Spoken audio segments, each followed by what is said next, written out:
Salut à tous et bienvenue chez Petit Blick. Tomber amoureux, déclarer sa flamme, se lier, tout le monde est d'accord pour dire que c'est une chose formidable.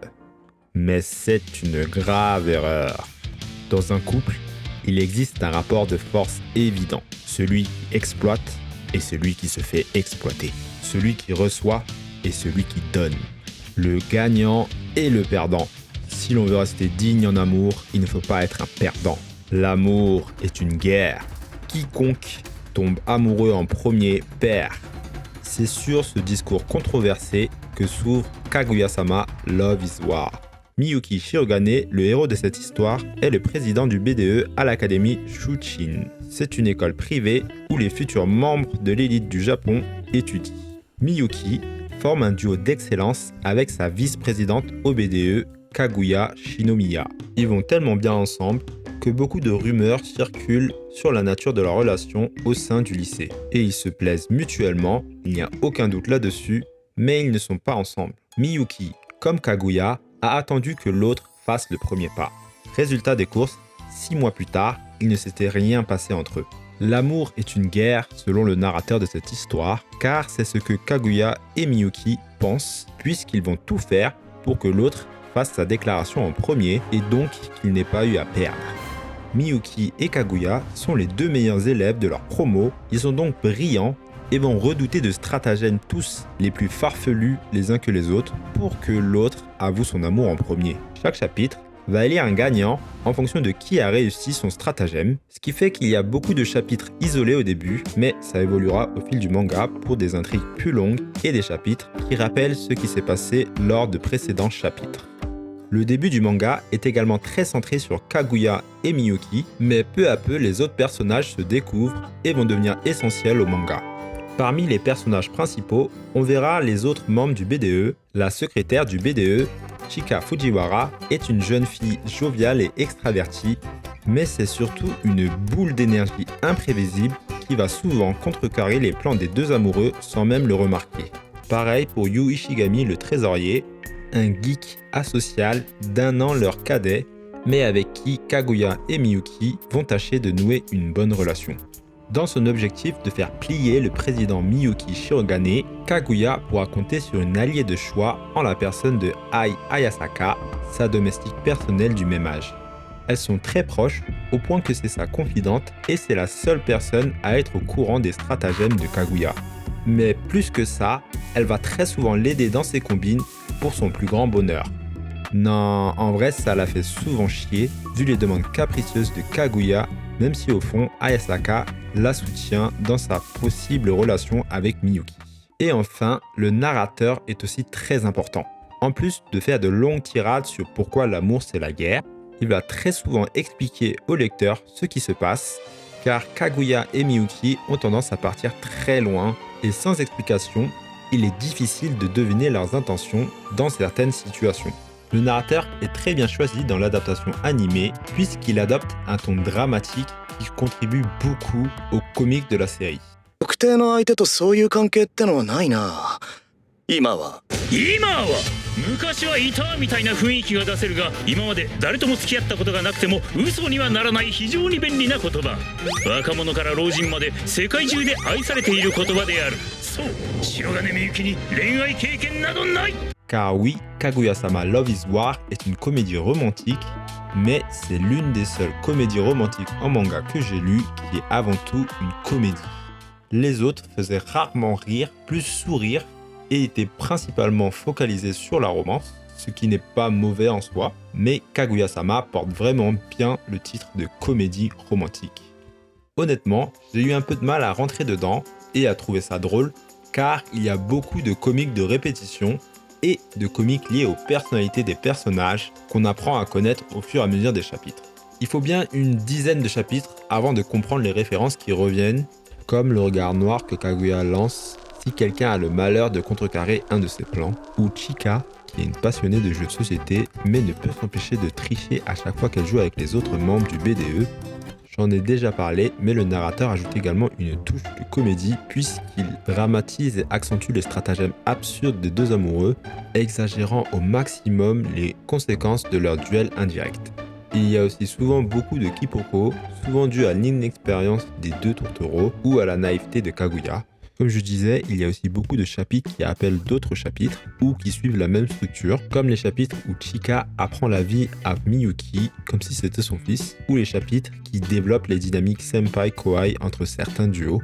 D'autres, encore plus absurdes, sont les chapitres où Kaguya et Miyuki vont chacun de leur côté conseiller un couple sur leurs problèmes alors qu'ils n'arrivent pas à se mettre ensemble. En plus de ça, il y a aussi des clins d'œil qui ancrent le manga dans la réalité. Celui qui m'a fait le plus rire, c'est quand on voit le principal de l'école vouloir faire un Red X Mewtwo dans Pokémon Go et que d'autres personnages se demandent « Il joue encore à Pokémon Go ?» On verra également des personnages jouer à Apex Legends.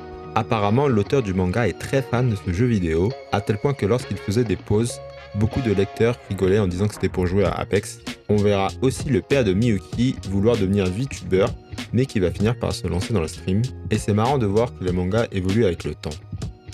Miyuki, comme Kaguya, n'ont aucun doute sur leurs sentiments. Il n'y a donc pas de triangle amoureux cliché qu'on retrouve dans beaucoup de mangas. Kaguya-sama est un seinen, ce qui fait que la romance et l'amour sont abordés de façon moins niaise que dans les shonen. Sont évoqués beaucoup de phénomènes ou d'expériences liées aux relations sociales qui ne sont pas forcément abordées dans d'autres mangas et souvent expliqués avec humour par le narrateur. Que ce soit par exemple le nombre de rendez-vous officiels dans un couple, comment on embrasse, le rapport aux expériences sexuelles ou encore les interactions virtuelles comme les lâchers de vue et leurs conséquences sur une relation. Ce côté découverte de nouvelles expériences est surtout accentué par le côté naïf de Kaguya, qui a eu une éducation très stricte et combiné au fait qu'elle vient d'une famille très puissante, elle est devenue isolée des autres avant son entrée au BDE, ce qui fait qu'elle a de fausses impressions sur l'amour et sur les relations sociales. Miyuki est lui plus au courant des normes sociales, mais il est aussi inexpérimenté que Kaguya en amour. Et donc les deux vont être souvent en questionnement perpétuel pour savoir si l'action de l'autre était un move ou alors sur comment agir pour ne pas que ce soit trop cramé et que l'autre devine leur attirance. Il n'y a qu'eux qui pensent que le principe du manga, que l'amour est une guerre, est vrai, mais heureusement pour eux, leur relation va évoluer au fil du manga et ils vont comprendre finalement que se montrer vulnérable pour avouer son attirance n'est pas une défaite en soi. Outre Kaguya et Miyuki, on aura d'autres exemples de couples qui vont un peu se mettre au hasard ensemble et donc beaucoup plus facilement que pour Kaguya et Miyuki. L'un d'eux va plutôt marcher et l'autre va vite être arrêté. On a donc des exemples d'échecs et on verra différents personnages malheureux en amour au cours du manga, ce qui montre une facette plus réaliste de l'amour. Un autre thème important du manga est celui du masque social, c'est-à-dire qu'on est un peu obligé de garder une façade, une image sociale qu'on va montrer aux autres et qu'on va être un peu réticent à montrer des vraies parties de nous-mêmes. Si Kaguya et Miyuki ne veulent pas dévoiler leurs sentiments, c'est en partie à cause de ce masque social. Comme dit tout à l'heure, Kaguya vient d'une famille riche et puissante et elle doit se conformer à l'image d'une femme que sa famille lui a apprise. Au vu de son éducation, elle excelle dans tout ce qu'elle entreprend, que ce soit les études, les sports ou les arts, et c'est tout naturel à ce que les autres personnes pensent qu'elle réussit également dans les relations sociales. Sauf que c'est tout l'inverse. Avant sa rencontre avec Miyuki, Kaguya s'était isolée des autres et se montrait froide, voire glaçante avec eux. Et donc, au vu de ses excellentes capacités, Kaguya possède une très grande fierté et elle a développé une très grande confiance en elle pour pouvoir répondre aux attentes élevées de sa famille. Elle montre alors une image très sûre d'elle-même, alors que par exemple, au moindre imprévu, elle panique, devient négative et elle va être tiraillée dans ses pensées. Ces émotions changent d'ailleurs du tout au tout très rapidement, au contraire de ce que pourrait laisser penser sa nature calme. Pour Miyuki, ce thème du masque social va se montrer différemment. Car contrairement à la plupart des autres élèves de l'académie Shuchin, il est entré via une bourse au moment du lycée.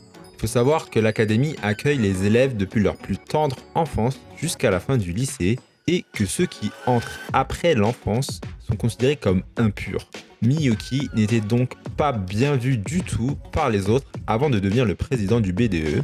Contrairement à la plupart de ses camarades, Miyuki vient d'une famille pauvre et c'est donc pour compenser son manque de niveau social qu'il va se forcer à être le meilleur dans les études mais aussi dans la plupart des choses qu'il essaye d'accomplir. Il montre alors une image parfaite de lui, très talentueuse, mais les gens ne voient pas à quel point il travaille pour pouvoir accomplir ces choses. Et surtout, c'est aussi un moyen pour lui d'être à la même hauteur que Kaguya, qui vient d'une famille bien plus aisée et excelle également dans tout ce qu'elle entreprend.